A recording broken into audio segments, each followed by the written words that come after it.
Hello everyone, and welcome to Play Along With Me beginner tutorial for the game Medieval Dynasty. Now, a Play Along With Me tutorial is a bit different than a regular tutorial in the sense that you'll be basically copying what I'm doing and learning how to play the game by actually playing the game. If this isn't your cup of tea, feel free to sit and read a tutorial on a web page, or you can just sit and passively watch a tutorial on YouTube. But for this particular tutorial, I'm going to need you to actually start up the game and play and do kind of what I'm doing. You don't have to copy me exactly, but just a little bit. This first video is going to cover starting up a new game, recommended settings for beginner players, and then we're going to learn a little bit about the control system, and after that we're going to finish our first quest. So if that interests you, please pause the video here and turn on your Medieval Dynasty game so it's loading, and once you reach this main menu screen right here, then you can unpause the game. Alright, so we're going to start a new game, and let's go through the various settings in the new game and choose ones that are best for beginners. Please click New Game, and then click Customize Game. Now you can leave all of these settings as their default settings if you prefer. However, I have a couple of recommendations for new players. One of them is to change the length of the seasons. I'll make it a little bit longer, at least 5 days. Anything between 5 days to 10 days is an ideal range for beginner players. You can also change any of these settings again later, so if you find that 5 days is too short or too long, you can always adjust this at any time while you're playing. The next setting that I suggest enabling is fast crafting. Now, some people consider fast crafting to be somewhat like cheating. However, I strongly disagree. In Medieval Dynasty, when you craft an item or create an item, it takes a certain amount of in-game time, anywhere from 20 to 30 seconds, depending on the complexity of the item. At first, this won't have a significant impact on your game since you won't be crafting that many copies of items. However, later on, while you're playing, you're going to want to sell items that you've crafted or cook a large amount of food for your villagers. And at that point, all of those 20 seconds will add up and you will be sitting doing nothing while you're waiting for 2-3 minutes for your character to finish crafting 20 wicker baskets or whatnot. Some people don't mind this. They go and get a cup of coffee or tea. Some people have a book nearby to read. But in my opinion, fast crafting significantly improves the enjoyment and the pace of the game, and it's worthwhile to select it.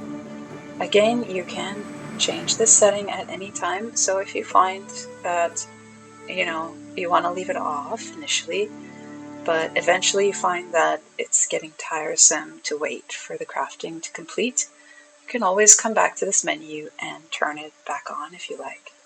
But I recommend having fast crafting enabled. It helps the game be more enjoyable and speeds up gameplay significantly. The last thing you can check is stop dropped items from spoiling. Now, this is not a requirement. This is simply an option that I like to check because I enjoy using food objects to decorate my village. For example, I like to put a bunch of apples in a bowl and set that on a table or whatnot. However, food spoils in this game, so anything left out of your inventory or chests will spoil, and they will spoil more quickly when left outside and less quickly in your inventory and chests. But regardless, food items will spoil, which means that you can't use food to decorate anything in your village unless you check this box. It depends on whether you're interested in decorating your village. If you're very much interested in decoration and making your village look nice, then you could check this box. If you don't really care about that, then just leave it unchecked. It's not that important. Now that we've selected all the things that, are fairly significant towards gameplay, for beginners, we can just start our game. Now I'm going to jump past the intro screen and the cutscenes and the loading screen in order to shorten this video. However, please watch the intro where they explain your background and your character's background, and then unpause the video once you've reached the game screen at the end of the cutscene and the loading scene. See you on the other side of the pause.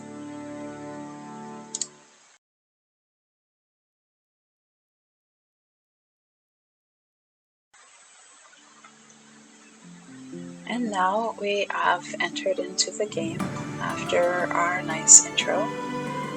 And we have a new quest, which is called Starting a New Life. Before we start moving around and actually going to complete our quest, let me just explain the screen and the various things that you need to be knowledgeable about. Please look at the upper middle of your screen, and it's at the very top. You will see this compass object here that shows the direction of northeast. It will also show your quest targets, and as you move around, it will point you in the different directions and show you what's nearby. Right above the yellow exclamation mark, which is your quest target, you have a green tree. This indicates that the current season is spring. I will explain the other seasons as we progress in the game and when it becomes relevant, but right now we're in spring. Right to the left of the green tree, near the black line of the compass, is a white triangle. This indicates time progression in the game. It will show you the hours of the days and the days as they pass. Once you've noticed that yellow triangle is almost all the way on the opposite side, you know you're running out of time to complete your quests for this season. Many quests have a time limit, so just be aware of that. Next, on the upper right, you have two information items written down on the screen. The first is telling you to tab, and let's tab together. Hit the tab key and it will open this screen. Now this is basically your sub-menu, and it contains a lot of information that you need to play Medieval Dynasty and to manage your villages and whatnot. However, it's difficult and time-consuming for me to explain the entirety of it to you at once. It will be very difficult for you to remember everything. So we're not going to be doing that. I'm going to be explaining all these different categories and what they mean when they become relevant while we're playing. However, just for right now, at this particular moment, please remember that knowledge opens up a kind of a Wikipedia or encyclopedia of terms, and it can tell you information if there's anything that you're unsure about. And it's sort of like a mini tutorial. It's an encyclopedia, in other words. So if there's anything that you need to look up afterwards, after we've played through these tutorials, and you're not sure what to do, open up your tab menu and go into Knowledge and scroll to the correct topic that you're interested in learning about. Alright, now let's go and close this. As I said, I'll explain more about it later. Hit the escape key to close the menu. The next thing for you to take a look at is again on the upper right. In yellow with an exclamation mark is your first quest, and we're going to complete that together soon. The quest title is Starting a New Life, and the specific details are in white. It tells you that you have to talk to the Castellan. The Castellan is in the town of Gostovia, and we're going to be heading there shortly as soon as we just check a few other things. Next, please look at the bottom left of the screen. These are also important. On the bottom left of the screen, there is 4 colors, kind of curved, around a central icon: green, red, orange, and blue. The green column indicates your stamina. Running, chopping down trees, building, fighting, these actions all consume stamina. Once your stamina gauge reaches 0, you will not be able to perform any actions that consume stamina, and your movement will be very restricted. You will move very slowly. But don't worry, if you just take a break, your stamina gauge will fill back up very quickly. The one next to it in red is your health. And now you can be injured in this game by falling from high places, getting attacked by dangerous animals or bandits. You can also have your health depleted by being starving or dying of thirst. And those 2 gauges for your hunger and your thirst are right next to your health on the right. Orange is your hunger gauge and blue is your thirst. And you'll notice that they are already slightly depleted, and they will slowly deplete over time, regardless of whether you do anything in the game. So please be aware that if you're going to get up and leave your game at any point in time, you need to pause your game by hitting the escape key and going to this menu. If you don't do that, eventually your hunger and thirst gauges will deplete, and you will start to lose health, and eventually when your health reaches 0, you will die. You can die in this game, so just be aware of that. Don't worry about your hunger and your thirst at the current time. We'll fill them back up later when they get closer to being completely empty. For now, take a look at the bottom right of the screen. You'll see punch and block and 2 little mouse icons. These icons indicate what your left mouse key and your right mouse key do when pressed. And below that, slightly to the left, is a hand icon. This indicates that currently you do not have anything equipped. You just have your hands. So you can only punch or block with your hands. For punching, let's practice. Just click the left mouse key. And if you want to block, you have to hold down the right mouse key. Hold and press, and that will block. Now, it's highly unlikely we will need to fight at any time soon. And, fighting by hand is not ideal.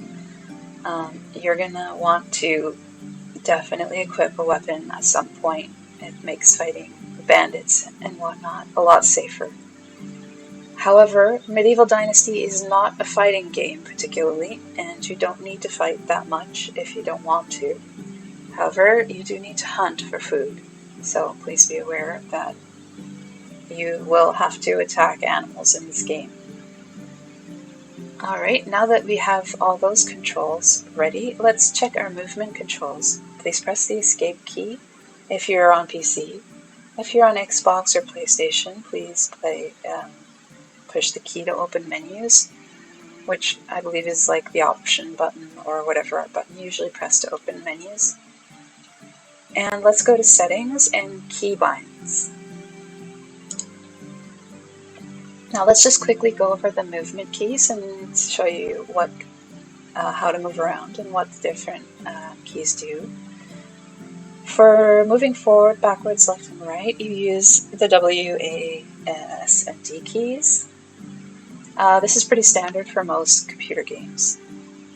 You will also use these keys in combination with the mouse to turn yourself around, move in different directions with your mouse as well. The jump key is on the spacebar. You'll be accessing that with your thumb most of the time. 2 other important keys are crouch, which is the left control, and shift, which is the left control. You're going to be accessing these with your pinky finger. Of course, your mouse keys are also important. The E key, which is right above the D and to the right of the W, is your interact. Sometimes you'll have to press and hold, sometimes you just tap. your creation menu or your build menu is accessed with Q, which is to the left of the W on your keyboard. Inspector mode is also very useful. It will give you more detailed information about people in your environment. That is accessed with the left Alt key. We're probably not going to use it in this video. However, it is a very useful control or function to remember, and it's very easy to forget that it exists. So just try to make sure that you remember there is such a thing as an inspector mode, and if you forget the key, you can always come and check it at keybinds later on. The next thing we'll probably be using in this video when it gets dark is our torch, and that's accessed with F, which is to the right of your D key. We don't have mounts, so we're going to skip those. The other keys are your fast access keys. We're probably going to be using our inventory key. So please pay attention. Inventory is accessed with I. You can also access your inventory by clicking Tab and opening up the inventory by clicking on it with your mouse. However, this is a quick access key and it's a lot faster. So those are the controls that we're going to be using in this video. In the next video, we're going to be using other ones and I'll explain them as we go along. But for now, those are the ones you're going to need to pay attention to. Your movement, your sprint, your actions and your interactions, and your build menu. Eventually, we're going to be using that as well. The next thing I suggest you do is go to Controls and change your sprint type and crouch type from hold, I think the default is hold, to toggle. The difference is that hold means that if you want to sprint, you have to hold down the shift key the entire time you're sprinting. And sometimes you'll be sprinting for extended periods of time. Your pinky will get extremely tired and aggravated from holding down the key. So toggle is much gentler on your poor pinky finger. So let's cut your pinky finger some slack and switch to toggle. The toggle means that if you tap the shift key, you'll start sprinting. And if you want to stop sprinting, you just tap the shift key again. Same with crouch. For other things in this menu, you can change the sensitivity, you can invert the axis, you can change your controller type if you're on Xbox, PlayStation, whatnot. And you can turn off vibrations and all that from the controls menu. Alright, so that's everything that we need to take a look at before we head down to Gustovia. Now escape out of that menu, escape out of this menu, and then click the resume key to get back to the game. Now before we head out, let's just quickly practice moving. Hit W to move forward, S to move backwards, A to move left, and D to move right. And just practice that a little bit until you get the hang of it. And then now we're going to do that in conjunction with moving our mouse around and looking at the environment. So just turn in a circle by turning your mouse key around and hitting the W key to move forward. There we go. You can also strafe, or if you want, you can just hit the A and D keys to give yourself a nice big wide view with the mouse key as well. So basically that's how you move around with the mouse and the keyboard at the same time. Think of the mouse as turning your head in the direction you're facing, and the W and S and A and D are just your legs pushing you forwards or backwards, moving you that way. Alright, now that we have our movement down, let's head to Gustovia, and on the way to Gustovia we're going to be collecting items that we pass nearby the path. Now here's some sticks. We're going to need them eventually, so let's collect them. And if you notice, it says E, but next to the E is a round donut-y shaped thing with a little bit of green in the upper right corner. What this means is that you have to hold down the E key to collect. So let's hold down the E key and collect these sticks. And these ones as well. And here we have more sticks. Let's collect these.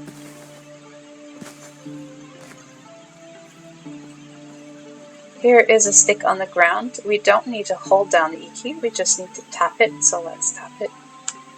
There we go. And collect these by holding down the E key. Excellent. Now I can understand the desire to run around and collect absolutely everything nearby because you're new to the game. However, you have maximum amount of items you can store in your inventory before you get encumbered. And encumbered means that you're carrying too much and it weighs too much, so you can't move. Consequently, as much as I understand the desire to run around and collect a bunch of stuff, I certainly did.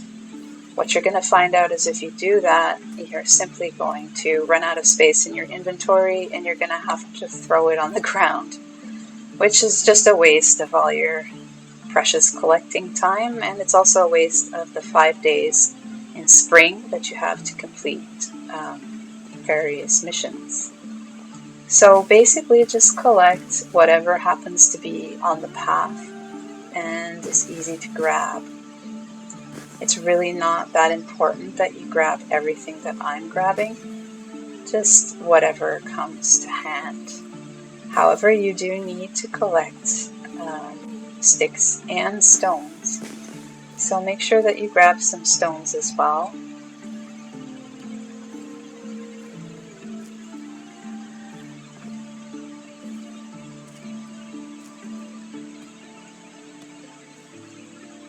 There we go, here's some stones and sticks. Alright, now this is a skill point, and I'm going to explain skill points to you now, since we just got one. Please hit the K key or the tab key, it's up to you. K is your fast action button, and it'll bring you directly to the skill menu. But if you go into tab, you can also tab into the skill menu. We have this yellow little star that indicates that we have a skill point to spend. You can spend it on whatever you like, but some things are locked until you open up the lower tier level skills. So we have survival knowledge, which gives us 5% more experience. We have insensitive, which makes us more tolerant to temperature. And we have iron liver, which gives us higher poison resistance. I recommend you choose survival knowledge because that will give you more skill points more quickly, and you'll eventually be able to spend them on other things. For temperature, as long as you find clothing, you'll be alright. And you can also carry a torch in the winter to keep you warm.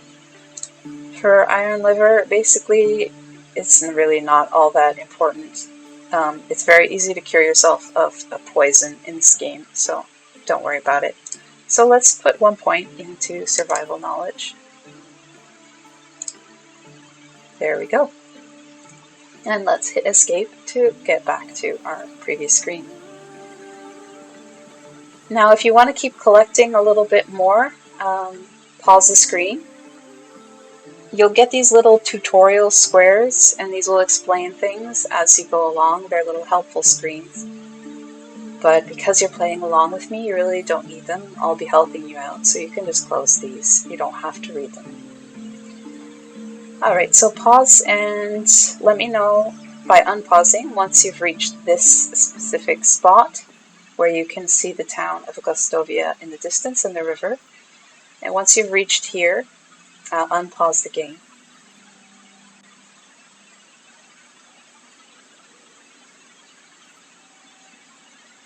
Alright, now before we head to Gostovia, there's a couple things that I want you to collect that happen to be right here at the top of this hill. The first is broadleaf plantain.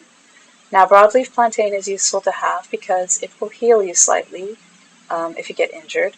So hold down the E key to collect all 5 of these. You'll notice that they have these little brown stems, and that's important for you to pick them out of the grasses and whatnot. Sometimes they can be harder to see like this one. There we go. We have 10 of them now, because we had some in our inventory already. Also, St. John's wort is useful. You're going to pick up a couple of these. They're good for if you get poisoned. There's one over here too. And there's a couple over here as well. There we go. That's more than enough. As I said, you don't get poisoned all that often. Let's head down the hill towards Gostovia. And if you're ever unsure, there's usually road markers, and as you can see, Gostovia is to the left, so let's go here. Now let's stop here for a moment because we're going to practice sprinting. I want you to press the W key to move forward, and while you're moving forward, you're going to hit the sprint key, which is the shift key with your pinky. Are you ready? Alright, press W, and then whenever you're ready, hit the shift key to start sprinting, like this. There we go, we're sprinting. And on the left, you can see that your stamina bar in green is slowly depleting.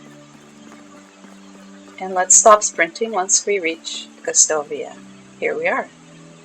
And if you look to the left, you can see your stamina bar is refilling again. Great. Now, Gostovia is a cute little town, and again, I understand the desire to wander about, interact with the inhabitants and whatnot. However, we have no skills, pretty much.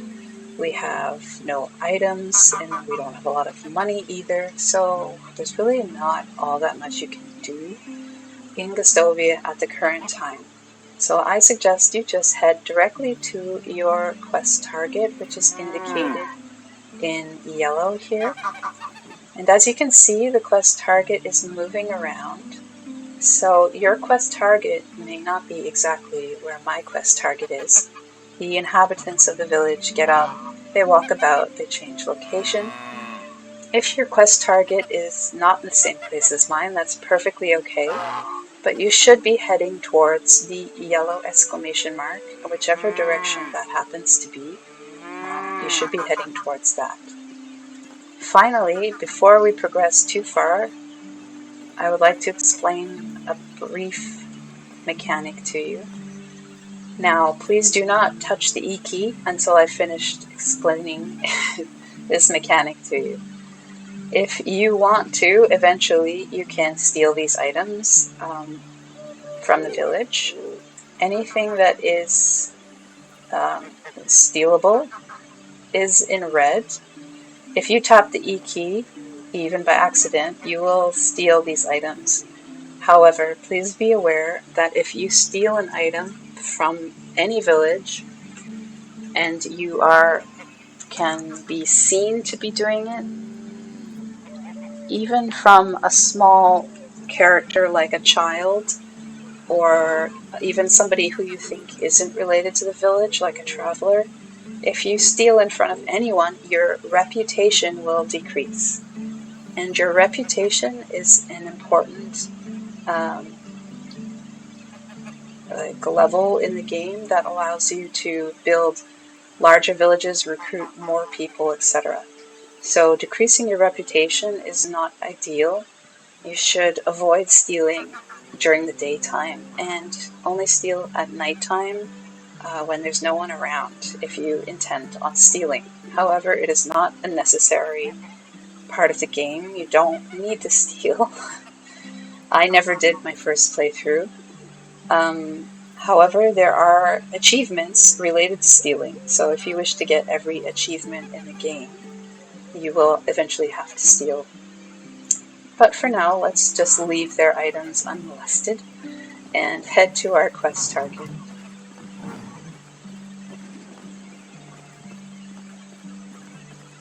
Now there's lots of things to explain, like who these people are and whatnot, but I'm going to explain things as we go, again, because it's a bit overwhelming to have everything explained at once.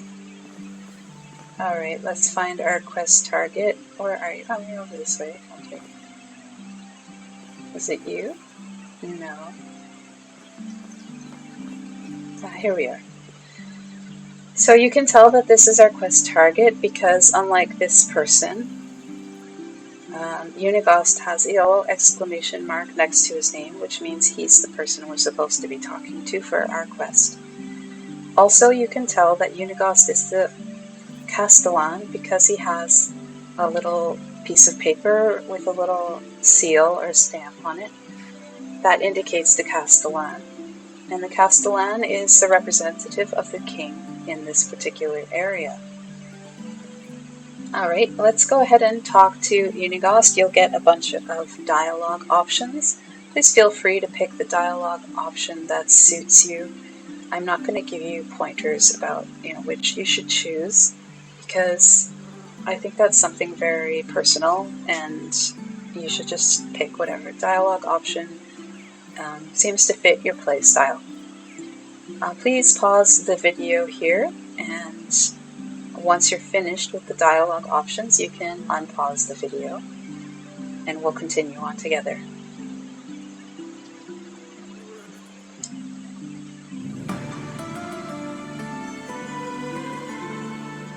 Alright, you have a new quest, and Unigost gave you a quest that you have to build a stone axe, a mallet or hammer, and you're going to have to find a place to put your first house. You cannot build your house inside villages. You need to go outside and start basically your own village. And choosing that location is a bit complex, so I would recommend you continue on to the next video, because we're going to go through all those things in part 2. So the next video we will collect resources necessary to build our little house. We'll choose our location. I'll explain and make some recommendations on good areas for you to build your first little town. But before we do all that, we're going to replenish our thirst and hunger bars. As you can see, especially our thirst bar is getting quite low. Now, if it's your own village, you can probably go and get water from the well. However, one of the easiest ways to get water is to simply go to any source of water that's deep enough. And here we have the river. Now you're just going to walk straight into the river. The water doesn't hurt you, you can't drown. And hold down the E key to drink. There you go. As you can see on the bottom left, our water meter is now full. Next, our hunger. You're going to want to hit the I key. It's your quick access key for your inventory. And this section of your inventory shows every item in your inventory. This shows only your tools and weapons. This shows your clothing. And this one is the one that we're looking for food. Just to continue the explanation, this shows anything like resource-wise. And this shows your money. As you can see, we don't have that much. We have 50 coin. Alright, let's eat some dried meat and an oat roll. To eat an item, just hit the F key. And as you can see, when you hit the F key again, your hunger meter will increase. But dried meat does not increase your hunger meter very much. Oat rolls are much more effective. As you can see, eating this oat roll bumped us up to 100%. Oat rolls are difficult to come by in the initial beginning of the game. And dried meat, or meat in general, is much easier to access. However, you need to eat a lot of it, so it's less than ideal. You can think of this not as a steak, but as tiny little pieces of jerky, if that makes more sense to you. In terms of your hunger, you're eating these tiny little strips of dried meat, and thus you have to eat like 20 or 30 of them to get full. Oat rolls and other more complex meals something that's been cooked will fill your hunger bar a lot more efficiently. Alright, this is where we're going to end the first video.